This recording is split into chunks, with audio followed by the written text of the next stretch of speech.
guys, after I coached ninth grade ball for 5 years.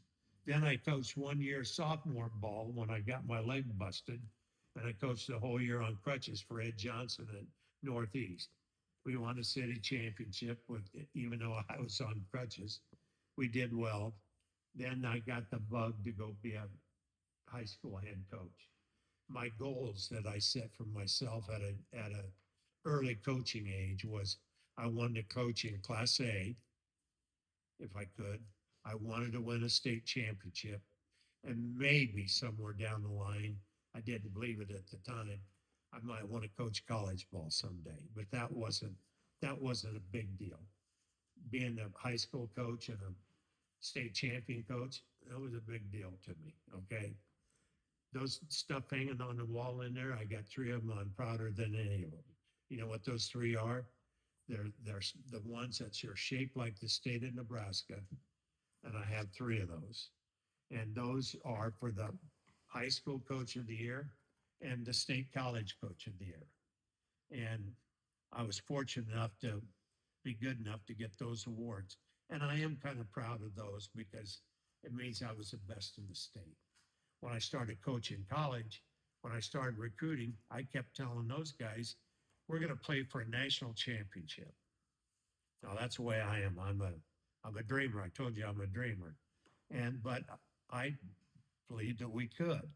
Weston had won 6 games in 2 years, before I got there.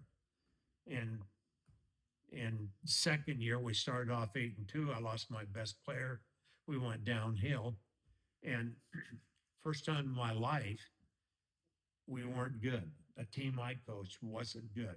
My North teams, we won 47 games in a row. So I thought I was a pretty good coach, which I was, I'll be honest.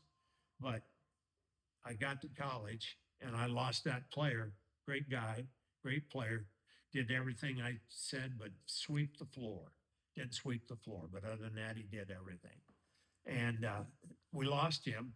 And we started off and played UNO next, which is Division II, and we're Division III.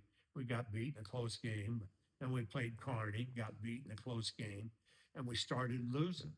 Then we started losing some games that we probably had a chance to win, but we didn't.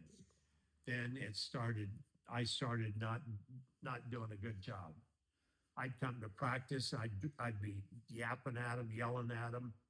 I was hard on them. I was hard on myself. I left practice every day.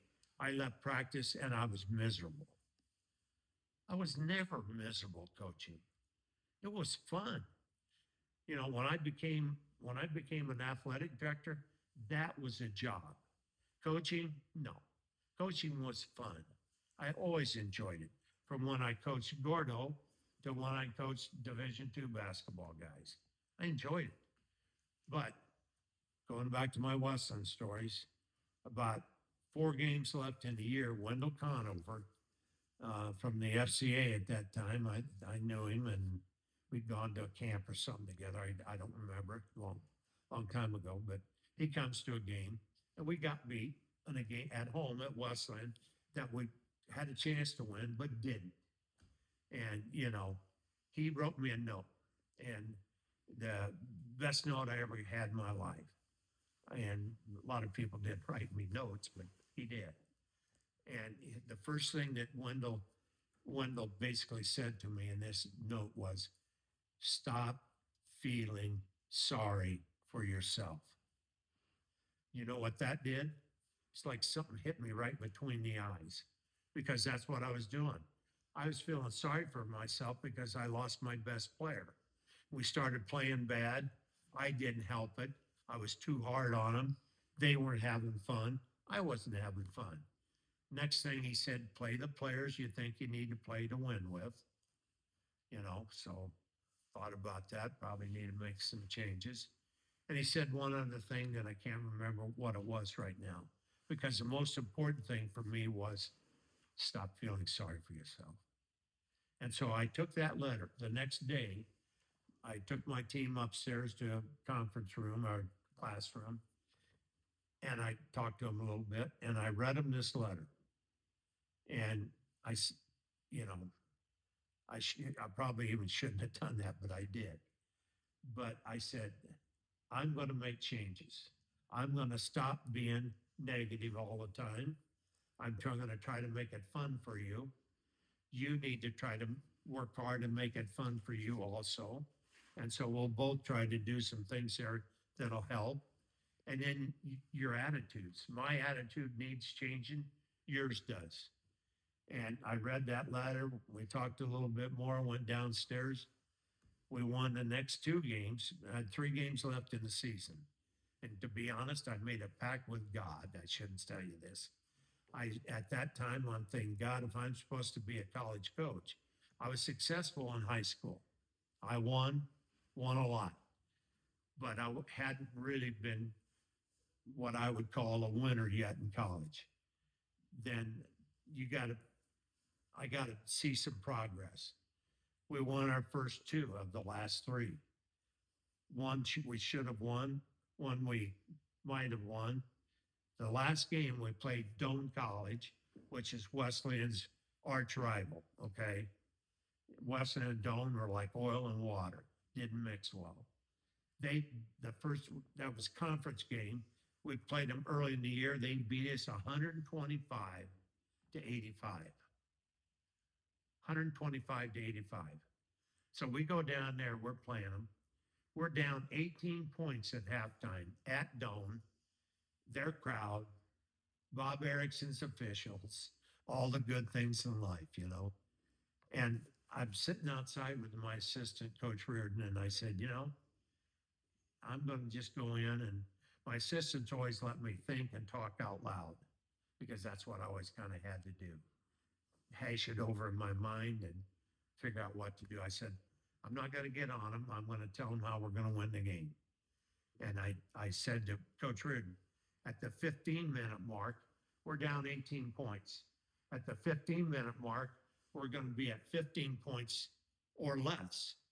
At the 10-minute mark, halfway through the second half, we're going to be down to 10. They're going to have a 10-point lead or less at the 10-minute mark.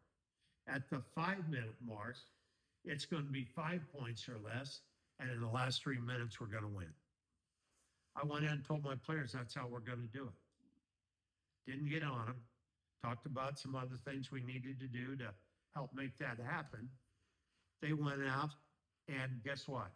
It happened exactly the way that, you know, I said it would happen. Never had that happen before or since. But we ended up winning that game. We're down 18 at half against Doane, who might have been conference champs that year. And we ended up winning the game by 5. Holy moly. You think I was excited and happy? Absolutely. I was a great winner. I wasn't always the best loser, I got to admit, just because I'm so competitive.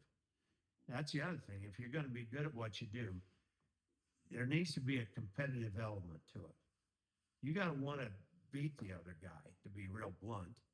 I know that doesn't sound right, but it is. That's the way athletics is. Intramurals, it doesn't make any difference. You're playing for fun. When you're on a high school team or a college team, it's competitive athletics. I had to remind some teams sometimes about what it was. And I was always pretty good at reminding them. But that's how that was. So that's my Wendell Conover story. And Wendell wrote me a letter that probably saved my college coaching career. And we went on from there to be fairly good. So there you go.